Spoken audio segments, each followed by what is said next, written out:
हमारी class wind up हुई थी यहाँ पे कि आपका जो दो टर्म्स यहाँ पे इन्वॉल्व हैं, एक में आप माइनस साइन के साथ ले रहे हैं और एक में आप प्लस के साथ ले रहे हैं।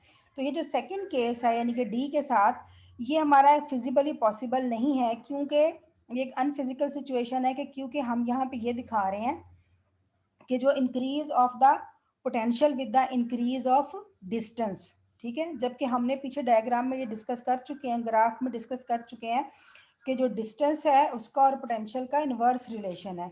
तो डी फैक्टर जो है यानी कि ये वाली टर्म है, यहाँ पे हम कांस्टेंट डी को जीरो सब्स्टिट्यूट करते हैं, तो हमारा जो फाई होगा वो किसके इक्वल होगा, C exponential minus X magnitude over lambda D. ठीक है, अगेन वही कंडीशन, पहले हमने क्या कहा था, जब x is equal to infinity होता है तो phi is equal to zero, but when x is equal to zero then phi will be maximum. तो ये वाली कंडीशन अगर यहाँ पे लगाएं, आप x को जीरो सब्स्टिट्यूट करें, एक्सपोनेंशियल जीरो, तो आपका c किसके इक्वल आएगा, फाई नॉट के। तो c फाई नॉट को आप यहाँ पे सब्स्टिट्यूट करें 1.13 में, तो आपके पास phi is equal to phi naught exponential minus X by lambda D आता है। ठीक है, तो इसको हम बोलते हैं Debye length of the Debye sphere. Debye sphere की लेंथ अगर आपने कैलकुलेट करनी है, उसका रेडियस जो होता है वो डिबाई लेंथ कहलाता है। डिबाई स्फेयर का रेडियस जो होता है उसको हम डिबाई लेंथ बोलते हैं और लैम्डा डी से उसको रिप्रेजेंट करते हैं। ठीक है, तो किस किस चीज पे डिपेंड कर रहा है, यहाँ पे एप्सिलॉन तो कांस्टेंट है, ठीक है, टेम्परेचर ऑफ इलेक्ट्रॉन पे कर रहा है, चार्ज ऑफ द इलेक्ट्रॉन, और डेंसिटी जो है आपके पार्टिकल्स की, उस पर आपका डिबाई लेंथ जो है वो डिपेंड करता है। ठीक है जी, तो हम ये कहते हैं फाइनली अगर हम कंक्लूड करें तो डिबाई लेंथ वो डिस्टेंस है जहाँ पे potential drops by a factor E. अब ई क्या है, चार्ज। ठीक है, पोटेंशियल ड्रॉप होगा बाय अ फैक्टर ई का मतलब ये है कि जितना चार्ज जो है वो लीक होगा उतना ही पोटेंशियल जो है वो ड्रॉप होगा। क्लियर, यहां तक कोई question? No ma'am. No ma'am.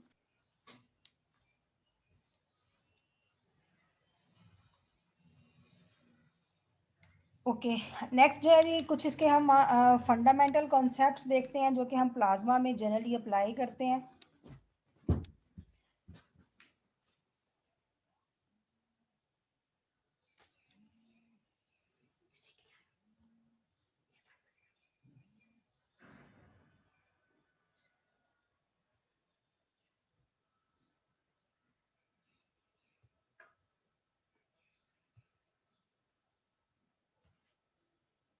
आपको स्क्रीन शो हो रही है?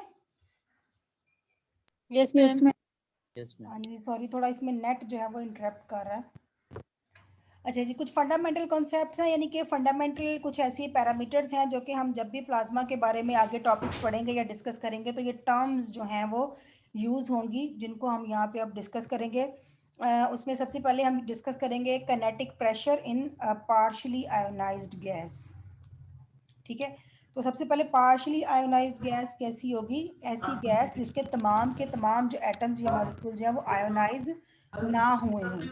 यानी अगर हम एक गैस या प्लाज्मा कंसिडर कर रहे हैं तो उसमें कुछ जो है वो आयनाइज हुए हों और कुछ जो है वो as it is neutral form में मौजूद है, तो उसको हम पार्शली आयोनाइज प्लाज्मा कहते हैं। ठीक है, काइनेटिक प्रेशर हम उसका कैलकुलेट करना चाहते हैं, हम ये देखना चाहते हैं कि किसी नॉर्मली गैस जो हमारे पास होती है उसमें प्रेशर क्या होगा, और जब वो आपकी आयोनाइज्ड गैस बन जाएगी तो तब उसका प्रेशर जो है उस पर क्या इफेक्ट होता है। ठीक है, अभी तक हमने हमारे, अगर आपके ज़हन में हो, हमने थर्मोडायनामिक्स में पढ़ा हुआ है आइडियल गैस ला। ठीक है, और वहीं से हमने प्रेशर भी कैलकुलेट किया हुआ है। नॉर्मली जो कोई भी हमारी अनआयोनाइज्ड गैस होती है, अगर उसमें हम n number of particles consider कर लें पर यूनिट वॉल्यूम में, तो एट टेम्परेचर गिवन टी, तो आपके पास जो प्रेशर होता है उसका फॉर्मूला होता है P is equal to n k T. Normal आम गैस के लिए, ऑर्डनरी गैसेस के लिए हम जो लिखते हैं वो प्रेशर का ये फॉर्मूला लिखते हैं, P is equal to n k T. N इसमें number of particles per unit volume at given temperature T, k जो होता है वो आपका बोल्ट्जमैन कांस्टेंट है। ये उस वक्त है जब आपकी आयोनाइज्ड गैस ना हो, इसको हम बोलेंगे अनआयोनाइज्ड गैस के लिए। लेकिन अगर हम पार्शली आयोनाइज्ड गैस लें जिसमें कुछ जो है वो आयंस में कन्वर्ट हुए हुए हैं एटम्स और कुछ जो है वो न्यूट्रल मौजूद होंगे, तो उसके केस में हमारे पास जो प्रेशर होगा वो क्या होगा, वो हम अभी फाइंड आउट करेंगे।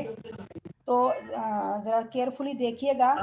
सपोज कर रहे हैं हम एक्स, एक्स जो है वो डिनोट करता है फ्रैक्शन ऑफ पार्टिकल्स आयोनाइज्ड, यानी कि अगर आपके पास जो गैस है उसमें टोटल नंबर ऑफ आप कह लें न्यूट्रल हैं, जो टोटल नंबर ऑफ एटम्स हैं वो मैं कहूँ लेट्स सपोज 50 हैं, ठीक है।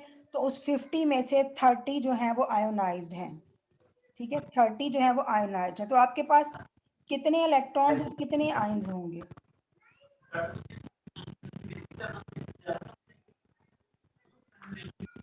मेरा क्वेश्चन फॉलो कर रहे हैं? अगर आपके एक जी पास मैम, अगर गैस है उसमें 50 न्यूट्रल एटम्स हैं, मैं उसमें बोलती हूँ कि 30 आयोनाइज्ड हैं और 20 अनआयोनाइज्ड हैं, तो आपके पास अगर 30 आयोनाइज्ड हैं तो आपके पास नंबर ऑफ इलेक्ट्रॉन्स और नंबर ऑफ आयंस कितने होंगे? मैम 30 आयंस होंगे और 30 इलेक्ट्रॉन्स होंगी। हाँ जी, जी, क्योंकि उतने ही उसमें ही उतने आयन पेयर्स में वो डिवाइड होता है, ठीक है। तो अब यही यहाँ पे ज़रा देखिएगा, अगर आपके पास एक्स हो जो आयनाइज हैं, फॉर एग्जांपल आप हाइड्रोजन प्लाज्मा की बात कर रहे हैं किसी यूनिट वॉल्यूम में, तो आपके पास एन एक्स इलेक्ट्रॉन्स होंगे और एन एक्स ही आपके पास प्रोटॉन्स होंगे, क्योंकि आप हाइड्रोजन की बात कर रहे हैं इसलिए वहाँ पे पॉजिटिव आयन आपका क्या होगा? प्रोटॉन, ठीक है। तो n इंटू 1 - x आपके पास न्यूट्रल पार्टिकल्स होंगे, ठीक है, n - nx। ये किस तरह से? अगर आप इस n को अंदर मल्टीप्लाई कर दें तो ये आपका बनेगा n - nx। तो n है आपके टोटल नंबर ऑफ पार्टिकल्स और -nx आप उसमें से आयोनाइज्ड निकाल रहे हैं, तो रिमेनिंग आपके क्या होंगे? न्यूट्रल पार्टिकल्स, ठीक है। जैसे अभी आपने डिफाइन किया pressure at given temperature T, आपके पास क्या होता है? P is equal to n k T. तो अगर हम काइनेटिक टेम्परेचर टी कंसिडर करें तो इन सब स्पीशीज की वजह से, इस हाइड्रोजन गैस की वजह से जो इसमें आयंस बनेंगे या जो इसके अंदर न्यूट्रल एटम है उनकी वजह से जो प्रेशर होगा वो क्या होगा? इलेक्ट्रॉन की वजह, नंबर ऑफ इलेक्ट्रॉन्स कितने हैं? nx, तो प्रेशर कितना होगा? nx के टी। नंबर ऑफ आयंस कितने हैं? nx, तो इनकी वजह से प्रेशर कितना होगा? nx के टी, ठीक है, क्योंकि इलेक्ट्रॉन्स और आपके आयंस दोनों बराबर हैं। और न्यूट्रल्स की वजह से जो प्रेशर होगा उसको आप कहेंगे n into 1 - x into K T, जितने आपके पास number of neutral particles multiply by the K T, ठीक है। तो अब हम इसका जो टोटल प्रेशर है इस प्लाज्मा सिस्टम का, या जो आपके पास ये गैस है उसका, जो डॉल्टन्स लॉ है हमारे पास, Dalton's law for partial pressure, जिसमें से हम, जिसके जरिए हम टोटल प्रेशर जो है वो किसी आयोनाइज्ड गैस का जो है वो कैलकुलेट कर सकते हैं। तो टोटल प्रेशर, ये P T stands for the total pressure is equal to P e pressure due to electrons जो कि है n x k T, P i pressure due to ions that is also n x k T, और pressure due to neutron जो आपके neutral particles हैं that is n into 1 - x k T, ठीक है। अगर आप इस टर्म को ओपन करें तो आपके पास ये टर्म क्या बनेगी? एन के टी और minus N x k T, ऐसे ही है। अगर आप इसको मल्टीप्लाई करें तो आपके पास ये बनेगी टर्म एन के टी, यहाँ से एन मल्टीप्लाई हो जाएगा और यहाँ से के टी, तो N k T minus N x k T.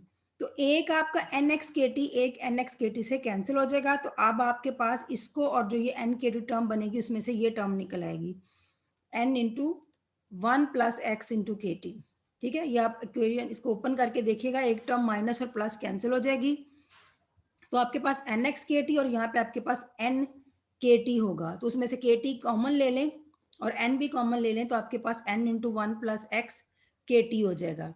Again ये आपका एन और के टी, ठीक है, ये एन और के टी मिलके किसका फॉर्मूला बना रहे हैं?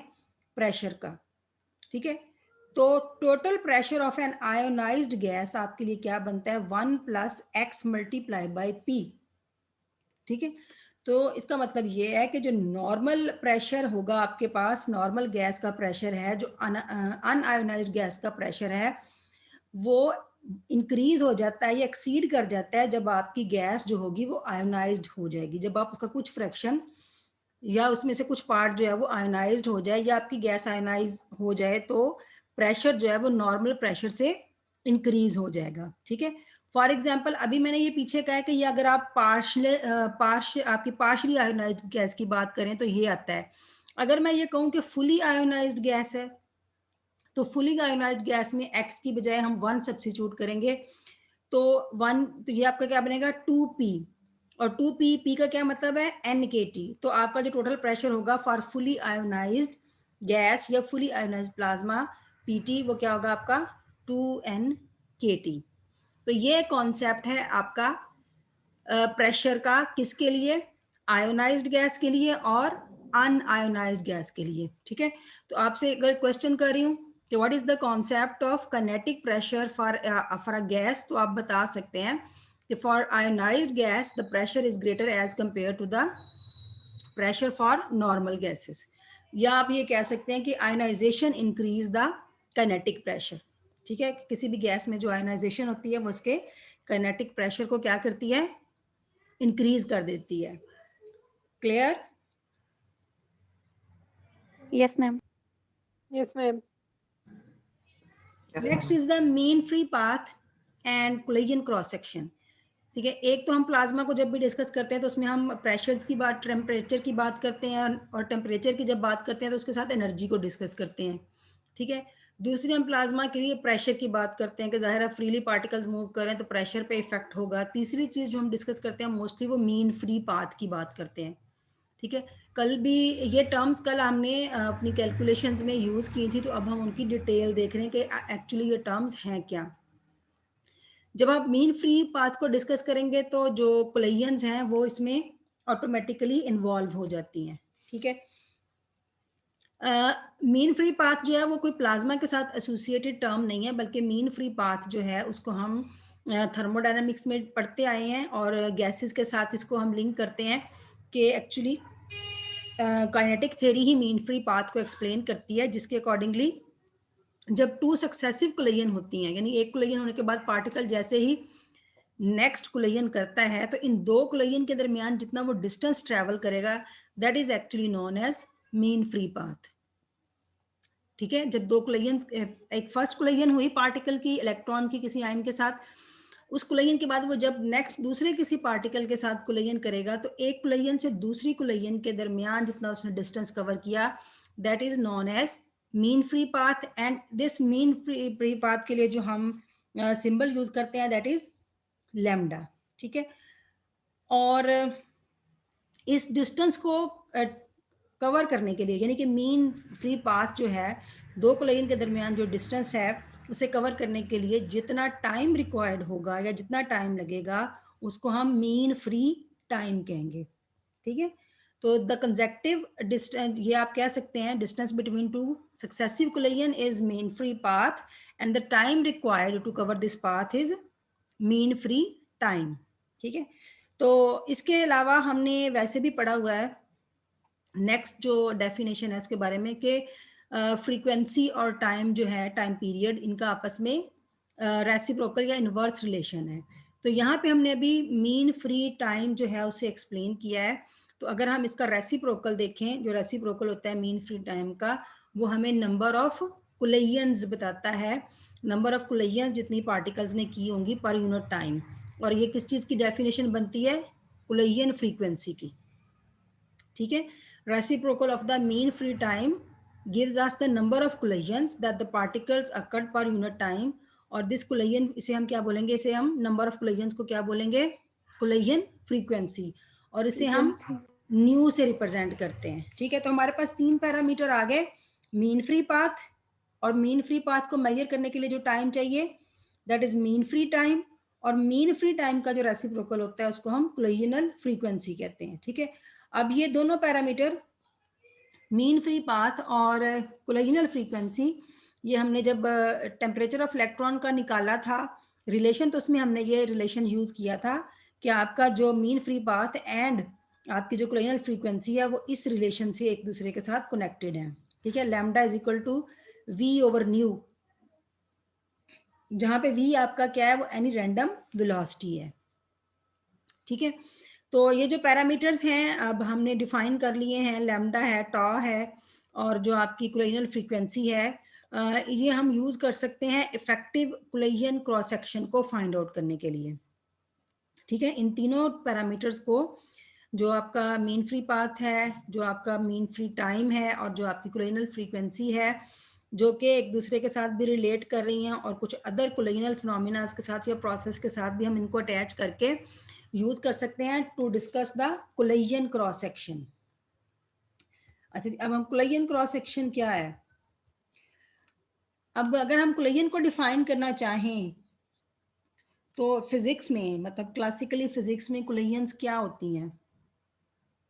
वैसे हमने कोई कोलिजन की डेफिनेशन पढ़ी हुई है?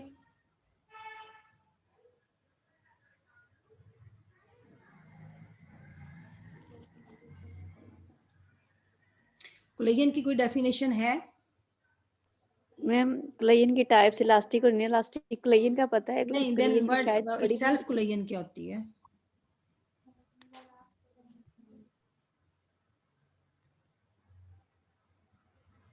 ये मैं यहाँ पे मैम दो टू बॉल्स ऑब्जेक्ट्स, ड्रॉ कर रही हूँ। मैम टू ऑब्जेक्ट्स का आपस में कोलाइड करना। कोलिजन हो गया। हाँ जी। चलें, इतनी अच्छी तो ड्राइंग नहीं होगी, लेकिन फिर भी एक ये मैं एक सर्कल ले रही हूँ और एक ये सर्कल ले रही हूँ, ठीक है। अब ये जो आपके दोनों ये एक सर्कल है, इसका मैं बोलती हूँ रेडियस है, ठीक है, और ये जो आपका सर्कल है इसका भी एक रेडियस है, ठीक है। इसका रेडियस ए है और इसका भी रेडियस ए है, ठीक है। जब ये एक दूसरे के इतना करीब हों, एक दूसरे को इतना अप्रोच करें कि इनके जो सेंटर हैं वो लेस देन 2a हो जाए, ठीक है, यानी इसका रेडियस a है और इसका रेडियस भी a है, ठीक है। तो इन दोनों का टोटल रेडियस में अगर बनाऊं तो वो 2a बनता है, ठीक है। Yes ma'am. तो ये इतना क्लोजली अप्रोच करें कि इनका जो डिस्टेंस है इनके दरमियान, इनके जो सेंटर्स के दरमियान डिस्टेंस है, that is less than 2a हो जाए, तो हम कहेंगे कि कोलिजन अकर हुई है, ठीक है। अगर आप इसका स्फीयर, इस स्फीयर के लिए रेडियस लेंगे a और इसका भी a, ठीक है, टोटल आपके पास जो रेडियस बनेगा इन दोनों का, अगर ये पॉइंट ऑफ कांटेक्ट में जस्ट हो तो वो 2a है, ठीक है। कोलिजन का कब कॉन्सेप्ट, ये कोलिजन कब होगी, जब इन दोनों के सेंटर के दरमियान जो डिस्टेंस है वो लेस देन 2a हो जाए, तो कोलिजन होगी, ठीक है। मैम ये कैसे पॉसिबल है लेस देन 2a? क्योंकि उनकी बाउंड्रीज नहीं आपस में टकराना है ना, तो वो जब टकराएंगे दोनों का रेडियस मिलके 2a ही बनाएगा, या कंप्रेस हो जाएंगे तो फिर ही 2a से लेस होगा। मैं अभी बताने लगी थी वैसे साथ ही ना, ये इसके Yes, साथ ma'am. ही कंडीशन लिखी हुई है, assumed to be a rigid sphere,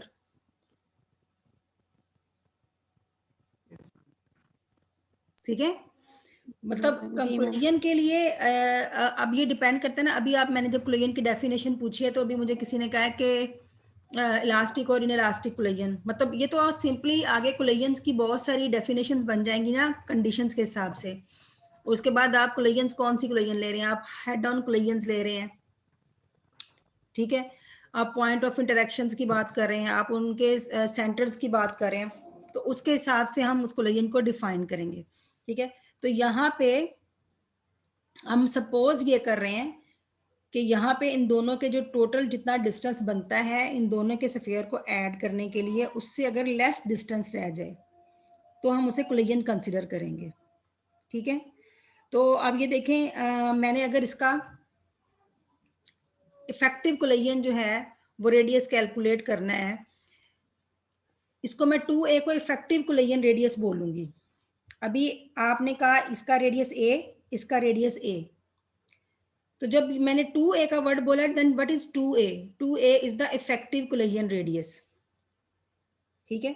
जब कोलिजन हुई तो जो उनका इफेक्टिव कोलिजन रेडियस है वो क्या होगा, 2a होगा। तो वो कब होगा 2a? जब ये पॉइंट ऑफ कांटेक्ट में होंगे, ठीक है। जी मैम।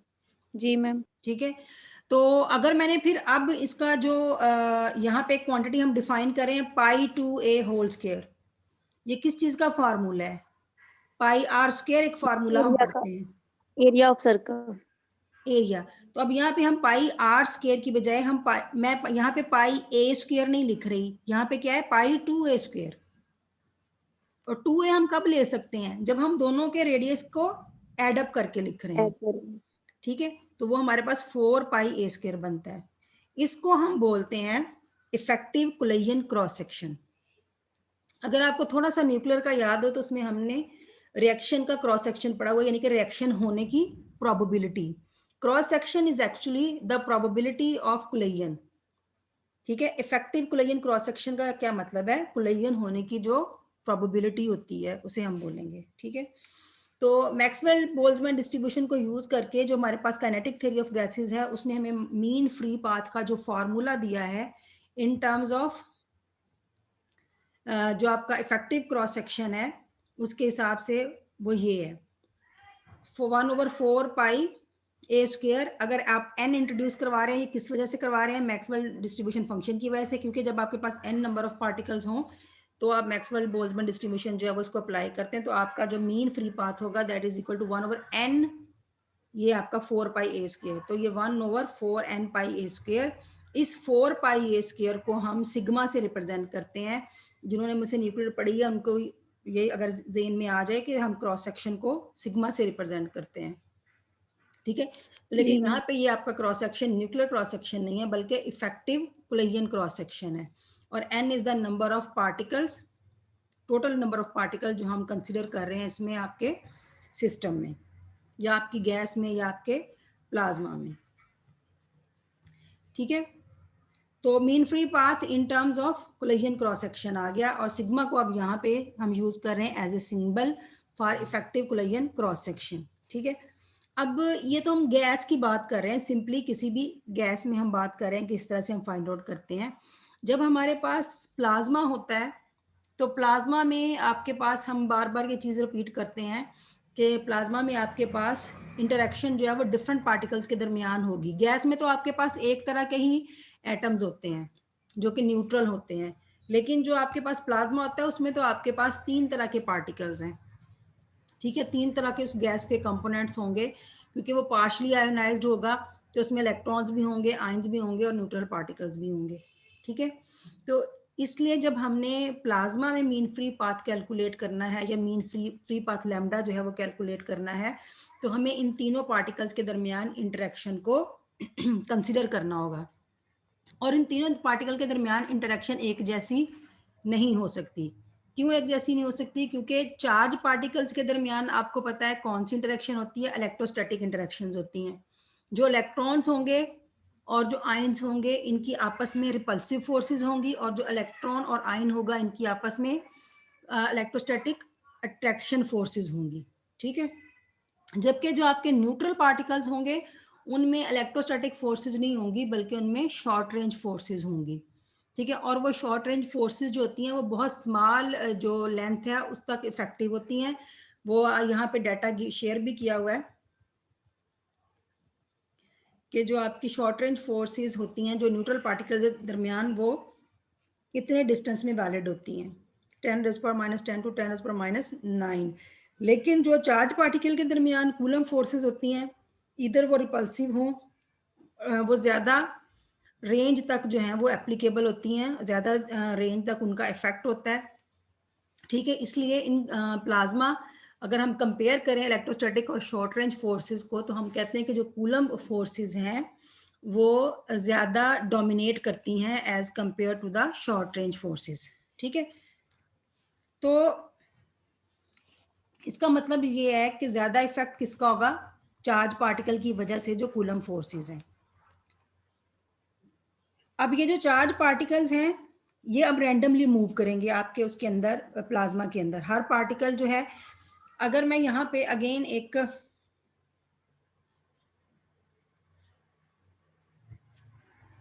यहाँ पे मैं एक सिस्टम कंसिडर कर लूँ, यहाँ पे मैं एक सिस्टम कंसिडर कर लूँ, यहाँ एक कोई हमारा सिलेंडर है जिसके अंदर हमने गैस की है, और यहाँ पे मैं डिफरेंट चार्ज पार्टिकल जो है वो कंसिडर कर लूँ। अगर ये नेगेटिव चार्ज हो फॉर एग्जांपल, और ये आपका पॉजिटिव, कोई एक पॉजिटिव चार्ज हो, इसकी अपनी फील्ड है, इस पार्टिकल की अपनी फील्ड है और इसकी अपनी फील्ड है, ठीक है। तो मैं कहती हूँ कि प्लाज्मा के अंदर हर पार्टिकल जो है वो उसके जो सराउंडिंग में पड़े हुए पार्टिकल्स की फील्ड है उसके इफेक्ट में होता है, ठीक है। या दूसरे लफ्जों में आप कह लें कि हर पार्टिकल जो है प्लाज्मा का वो अपनी सराउंडिंग पार्टिकल्स की फील्ड के इफेक्ट को फील करता है, वो उसके साथ इंटरेक्ट कर रहा होता है। इन सबकी नियर अबाउट सबकी इंटरेक्शन होती है, तो सबकी फील्ड एक दूसरे को इफेक्ट कर रही होती है। तो इस इफेक्ट की वजह से या इस फील्ड की वजह से जो चार्ज पार्टिकल हैं वो रैंडम मोशन करते हैं। जितने भी आयंस होंगे प्लाज्मा के अंदर और जितने भी इलेक्ट्रॉन्स होंगे वो इस फील्ड की वजह से रैंडम मोशन में होंगे, और इनकी रैंडम मोशन की वजह से फील्ड में वेरिएशन होगी। फील्ड की जो मैग्नीट्यूड होगा, जो नेट फील्ड होगी उसकी जो मैग्नीट्यूड होगा और जो उसकी डायरेक्शन होगी उसमें क्या होगा, वेरिएशन होगा, ठीक है। क्योंकि इसकी फील्ड डिफरेंट होगी, इसके लिए फील्ड डिफरेंट होगी क्योंकि इसके अराउंड इसकी भी फील्ड है और इसकी भी फील्ड है, ठीक है। तो जैसे जो भी इसके सराउंडिंग में पार्टिकल्स हैं, अगर इसके सराउंडिंग में ये इलेक्ट्रॉन है और उसके पास एक आयन पड़ा हुआ है तो फील्ड इंटरेक्शन डिफरेंट होगा। अगर इसके पास एक इलेक्ट्रॉन पड़ा है तो फील्ड डिफरेंट होगा, ठीक है। क्योंकि आपको पता है ऑपोजिट चार्जेस के दरमियान फील्ड लाइंस की डायरेक्शन डिफरेंट होती है, जबकि सेम के दरमियान डिफरेंट होती है। जब आपके सेम चार्ज जो पॉजिटिव चार्ज होते हैं उसमें फील्ड लाइन जो फील्ड स्ट्रेंथ होती है वो away from the charge particle होती है, ठीक है ना। तो इस तरह से डिपेंड करता है, जब ये पार्टिकल्स पॉजिटिव और नेगेटिव स्प्रेड हुए होते हैं तो इनके सराउंडिंग में सबकी फील्ड्स मौजूद होती हैं, तो इनका मैग्नीट्यूड और इनकी डायरेक्शन जो है वो हर जगह वेरी कर रही होती है, ठीक है। तो इस वेरिएशन की वजह से जो आयंस और इलेक्ट्रॉन्स हैं इनकी कोई हम नहीं कह सकते, क्योंकि हमें वैसे तो पता है कि जब आप इलेक्ट्रिक फील्ड अप्लाई करते हैं किसी चार्ज पार्टिकल पे तो वो एक्सिलरेट करता है, जिस डायरेक्शन में आपने उस पर इलेक्ट्रिक फील्ड अप्लाई किया है वो उसी डायरेक्शन में एक्सिलरेट करता है। लेकिन अगर इस तरह से डिफरेंट मैग्नीट्यूड और डिफरेंट डायरेक्शन की इलेक्ट्रिक फील्ड चार्ज पार्टिकल्स के अराउंड में मौजूद होंगी तो आप उसकी एक्सिलरेशन नहीं बता सकते किस डायरेक्शन में है। तो आप क्या वर्ड बोलेंगे, हम ये कहेंगे कि वो रैंडमली मूव कर रहा है, ठीक है। अगर आपकी मैग्नीट्यूड और डायरेक्शन डिफरेंट है फील्ड की तो उसकी वजह से चार्ज पार्टिकल्स की मोशन जो होगी वो रैंडम होगी। और मोशन रैंडम होने की वजह से क्या होगा कि जितने भी चार्ज पार्टिकल्स होंगे प्लाज्मा के अंदर उन सब की जो वेलोसिटी होगी उनकी वेलोसिटी की भी मैग्नीट्यूड और डायरेक्शन दोनों चेंज हो रही होंगी। रैंडम मोशन की वजह से उनकी जो वेलोसिटी होगी और उसकी डायरेक्शन वेलोसिटी की और जो मैग्नीट्यूड होगा वो भी रैंडम होगा और वो भी चेंज हो रहा होगा, ठीक है क्लास। अभी आपका जो मीटिंग टाइम है लेस देन 1 मिनट है, तो ये बीच में यहीं पे क्लोज हो जाएगा, तो मैं यहीं से कल की क्लास जो है वो स्टार्ट करूंगी, ठीक है। Yes, और ma'am. काइंडली